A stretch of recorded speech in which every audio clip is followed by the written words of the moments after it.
زندگی کو موت سے پہلے.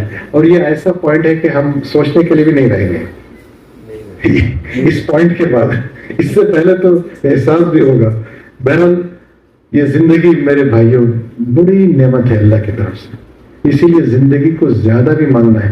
آپ جتنا زندگی گزاریں گے, جتنے نیک اعمال کریں گے, آپ کے درجات اتنے بڑھیں گے. تو اسی لیے کبھی ہوتا نا, نہیں یار میں نارملی یہ ہوتا ہے کہ آپ دیکھیں گے آدمی عام طور پر 60 تک ہے نا وہ جینا چاہتا ہے, وہ مرنا نہیں چاہتا. لیکن 60 کے بعد زیادہ تر طبقہ اب وہ مرنے کے لیے تیار ہے, اسے آگے زندگی نظر نہیں آتی. اب اس کے لیے چانس بھی نہیں ہے کہ وہ مسجد لکڑی پکڑ کر بھی جائے. اسی نے بولا کہ جوانی کی عبادت بڑھاپے کی پتہ نہیں کتنے سال عبادت سے افضل ہے. جی اللہ قرآن میں کہتا ہے کہ وما خلقت الجن والانس الا لیعبدون. تو ہم نے جن اور انسان کو عبادت کے علاوہ کسی چیز کے لیے پیدا نہیں کیا. تو ہمارے مقصد جو وجود ہے اس کو سامنے رکھنا ہے, اور پھر سب سے بڑا اس کے بعد جو کام ہے لوگوں کی مدد کرنا ہے, انسانوں کے کام آنا ہے. اور ایسے ہی صحابہ کرام ہمارے لیے نمونے ہیں کہ اتنا ایمان کیسے تھا, اتنا کام کیسے کر گئے. اب دیکھیں within a span of 30 years محمد صلی اللہ علیہ وسلم کے بعد 60% تقریباً دنیا ان کے قبضے میں تھی. ایسا نہیں کہ ہم فالو کریں گے, عمل کریں گے تو assumption ہے کہ ہمیں کامیابی ملے گی. نہیں, it has been proved 100% in the past. اسی لیے کسی نے کہا کہ جب ہم ایک میں بتا رہا تھا کہ سب سے پہلا سائنٹسٹ مسلمان تھا, ڈاکٹر وہ تھا, سارے گنایا تو ایک آدمی نے اٹھ کے بولا یار تم کتنے 800 سال 1200 سال کی بات کر رہے ہو, آج تم کیا کر رہے ہو؟ کہ کب تک تم بولتے رہو کہ 800 سال ابن صفی تھا, 1200 سال پہلے وہ تھا, 1100 سال پہلے وہ تھا, آج تم کیا کر رہے ہو؟ تو بہر کے یہ زندگی میرے بھائی نعمت ہے, اسے ہمیں اس کی قدر کرنے کی ضرورت ہے. اور ایسے ہی اللہ کے نبی صلی اللہ علیہ وسلم نے کہا کہ کن فی الدنیا کأنک غریب او عابر السبیل, کہ دنیا میں اس طرح رہو جیسے تم مسافر ہو یا راستے پر چلنے والے ہو. تو بولنے کا یہاں پر مطلب یہ ہے کہ کبھی کبھی ہم اپنی زندگی کو لے کر اپنا, عام طور پر آپ کو کون بولے گا کہ آپ سکسیسفل ہیں اگر آپ کے پاس گاڑی ہے, بنگلہ ہے, 1 سے 2 زیادہ گھر ہے, ماشاءاللہ دیکھو یہ تو سٹ ہے. تو جا کے اتنے سال کیا یار, گالی بھی دیں گے لوگ. ان کو پتہ نہیں کہ وہ پیسے کمایا, پیسے کہاں سے تھا, کس طرح سے کمایا ہے, اس کا عمل کیسا ہے, وہ دنیا کے اندر اللہ کے نظر میں کتنا سکسیسفل ہے. تو بہرحال یہ چیزیں اسی لیے کہ اگر ہم اس میں سمجھ جائیں گے تو ہمیں دنیا کا سٹریس بھی نہیں رہے گا.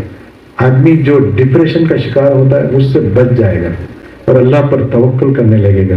ٹیکنیکلی ہم کو کرنا کیا ہے, اس سے پہلے کہ دیر ہو جائے, پھر یہ جو سچویشن بتا رہا ہے اس سے آدمی کو واپس آنے کا چانس نہیں ملتا.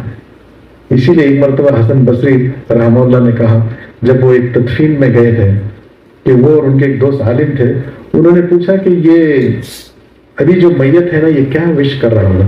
قرآن کی دوسری بھی آیت ہے جس کا مفہوم ہے, وہ کہہ رہا کہ یا اللہ مجھے سے واپس آ جاؤں, نیک کام کروں, صدقات دے دوں, اچھے کام کرو. سورہ غالباً یہ سورہ منافقون ہے کہ وہاں پر کیا حسن بصری رحمہ اللہ پوچھتے ہیں کیا اسے وہ چانس ملے گا, تو کہتے ہیں نہیں ملے گا نہیں. تو تب حسن بصری ان کے دوست سے کہتے ہیں کہ واللہ میں اور تو چانس میں جی رہے ہیں, اس لیے کہ دوسرا چانس ملنے والا نہیں.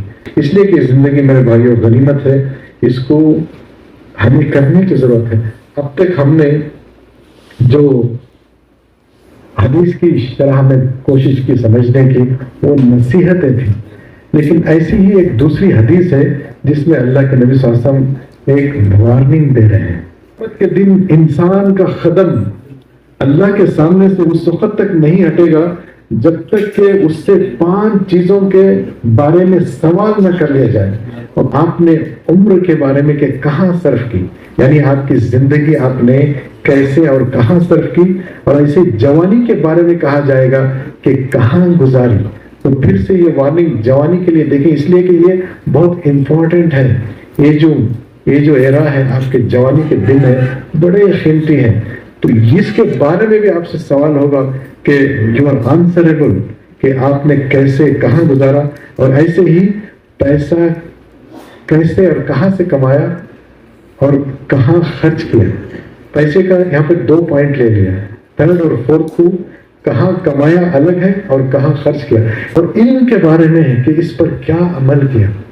شپ ہے کہ آپ اس کے اندر گراؤنڈ فلور میں رہیں, فرسٹ فلور میں رہیں, بیسمنٹ میں رہیں, پچھلے حصے میں رہیں, فرنٹ میں رہیں, جب یہ سفینہ اپنی منزل کو پہنچے گا تو ہم سب ایک ہی ساتھ اتریں گے. اور اس سے بھی بڑی بات یہ ہے کہ اس سفر میں اگر ہم موت آ جائے گی تو ہم نے منزل پا لیا. اسی لیے کسی کے لیے نہیں کرنا ہے, انسان کے لیے نہیں, اللہ کے لیے کریں گے تو انشاءاللہ آپ ہمیشہ خوش رہیں گے, آپ کا دل مطمئن رہے گا. اور یہی زندگی کی حقیقتیں ہیں. جتنا ہم اس کو سمجھیں گے, اس پر عمل کریں گے, اللہ کی نعمتوں کا شکر ادا کریں گے, اپنے ٹائم کو, اپنی جوانی کو, اپنے دولت کو صحیح استعمال کریں گے تو انشاءاللہ اس دنیا میں بھی کامیاب ہوں گے اور آخرت میں بھی کامیاب ہوں گے. اللہ عالم.